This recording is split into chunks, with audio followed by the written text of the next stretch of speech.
This video is intended for educational purposes and is created to provide helpful information about what is healthy sexual consent. Consent means making sure everyone is okay with what's happening. It's about asking, listening, and respecting their answer. Without consent, trust is broken and people can get hurt. Let's learn how to make consent a part of every interaction. 1. What is sexual consent? Imagine you're about to borrow your friend's car.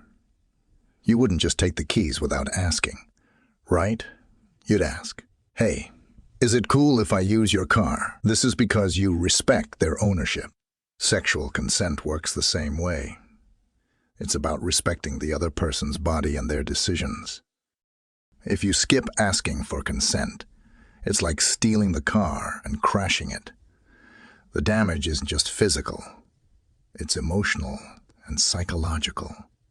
Ignoring consent can leave the other person feeling violated, powerless, and deeply hurt. For you, it could mean broken trust, damaged relationships, or even legal consequences. Before engaging in any intimate activity, ask clearly and listen carefully. Watch their body language. If they seem hesitant or uncomfortable, stop immediately.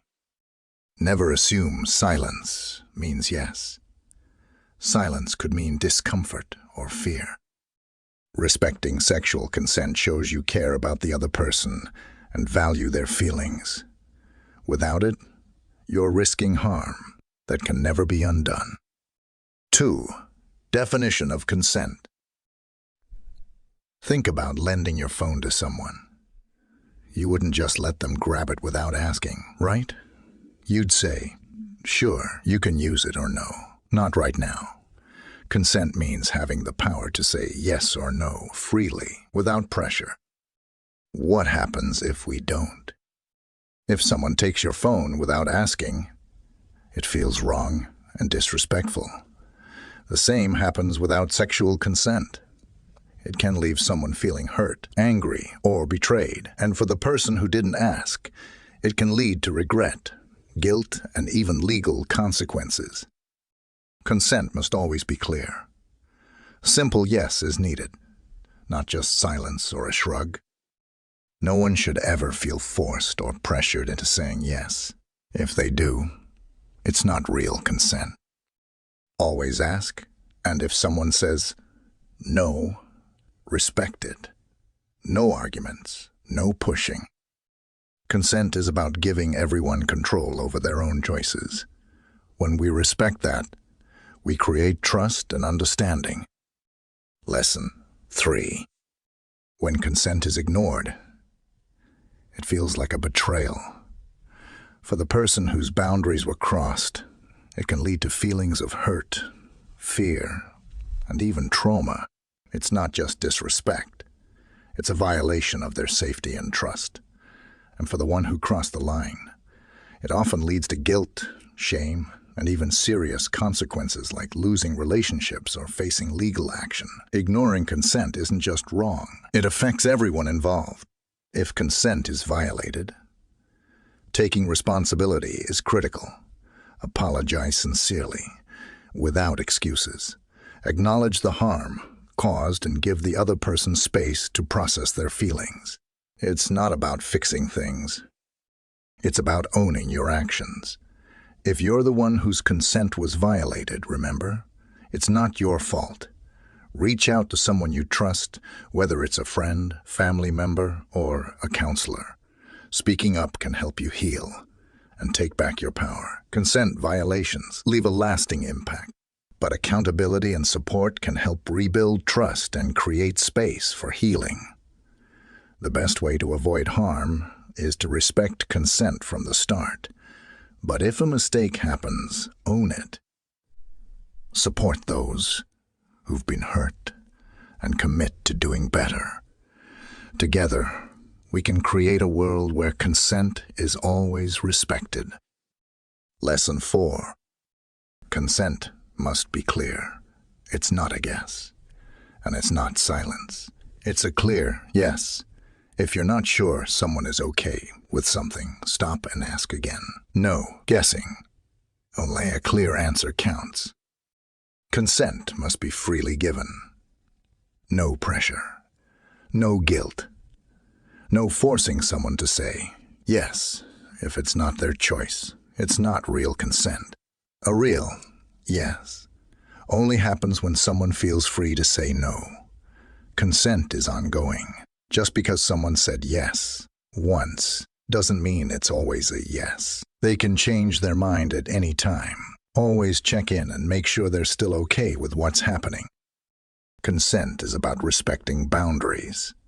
It keeps everyone safe, happy, and comfortable. Ask, listen, and respect the answer every single time. Lesson 5.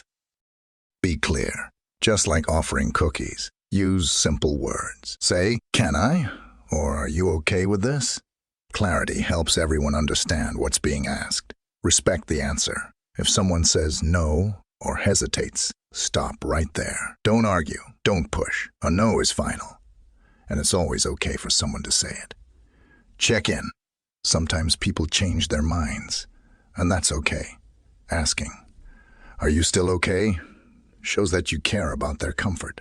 Asking for consent is simple. Be clear, respect the answer, and always check in. It's not just polite. It's the right thing to do. Lesson 6. Start the conversation early. Don't wait for things to get uncomfortable. Just like you would ask, "Is this okay?" Or "Are you okay with this?" It's about making sure everyone knows what's happening and agreeing on it before moving forward. Step 2. Be open and listen. Consent isn't a one-way street. Ask questions, listen carefully, and pay attention to the other person's feelings. If they seem unsure, don't push them. Let them take their time. Check in regularly. Consent isn't just a one-time thing. If the situation changes or if things are moving forward, ask again. A simple, "Are you still okay with this?" shows you care about the other person's comfort. Talking about consent doesn't have to be awkward. It's about being honest, kind, and open. Consent conversations are an important way to build trust and make sure everyone feels respected. Consent isn't a yes or no question. It's an ongoing conversation. So ask, listen, and respect. When you do, you create stronger, healthier relationships for everyone involved. Lesson 7.